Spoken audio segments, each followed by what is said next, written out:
విచ్చేసినచో బద్ధకమునైన దుష్ట పద్ధతులన్ హద్దెరిగి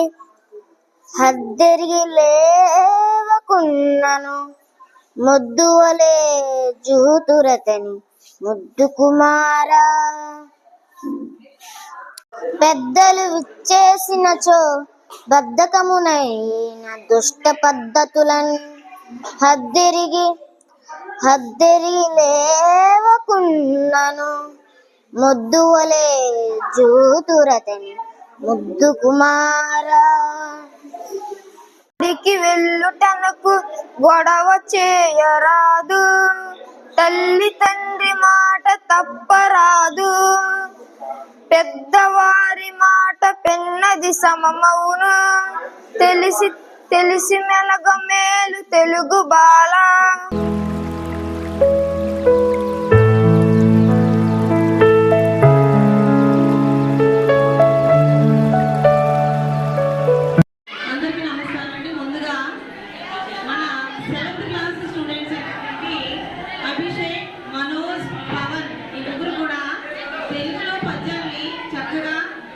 చెప్పడం జరుగుతుంది.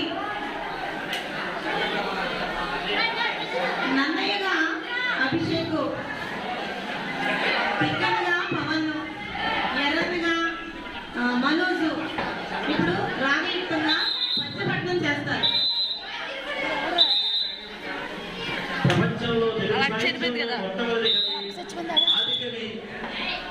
నన్నయ్య గారు మొదటి పద్యాన్ని వినిపిస్తున్నారు. నన్నయ్యగా అభిషేక్ పాల్గొన్నారు. రెండవదిగా ప్రపంచ తెలుగు సాహిత్యంలోనే రెండవ కవి తెక్కనామాచుడుగా మా అనుబంధుడు పాత్రధారి. ప్రపంచ తెలుగు సాహిత్యంలో మూడవ కవి, కవిత్రంలో మూడవ వాడు శ్రీ ఎర్రాప్రగడ పాత్రాభినయంలో మా చిన్నారి మనోజ్ కుమార్. ఈ ముగ్గురు విద్యార్థులు పద్యాలు ఆలపిస్తారు.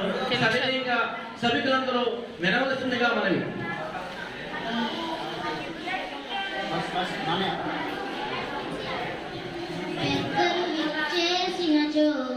బద్ధకములైన దుష్ట పద్ధతులన్ హద్దెరిగి లేవకున్నను ముద్దువలే జూతురతని ముద్దు కుమారా.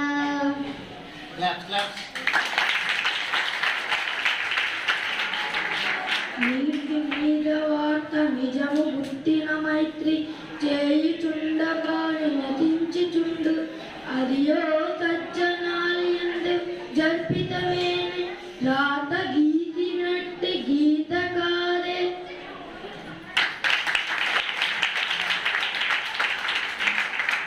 బడికి వెళ్ళుటనకు గొడవ చేయరాదు, తల్లి తండ్రి మాట చెప్పరాదు, పెద్దవారి మాట పెన్నది సమమౌను, తెలిసి మెలగ మేలు తెలుగు బాల.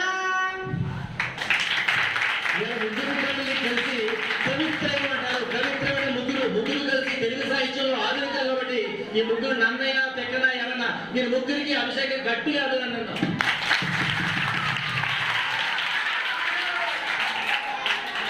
ఈ చిన్నారులకు తెలుగు మాస్టర్లు ఎంత చక్కగా ట్రైనింగ్ ఇచ్చినందుకు వారికి ప్రత్యేకమైన ధన్యవాదాలు తెలియజేస్తున్నాము.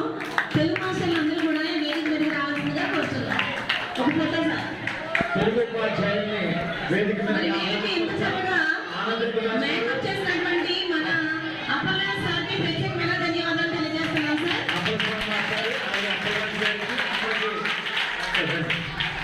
తెలుగు ఉపాధ్యాయులు అందరికీ కూడా హృదయపూర్వకమైనటువంటి ధన్యవాదాలు తెలియజేస్తున్నాం.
subscribe.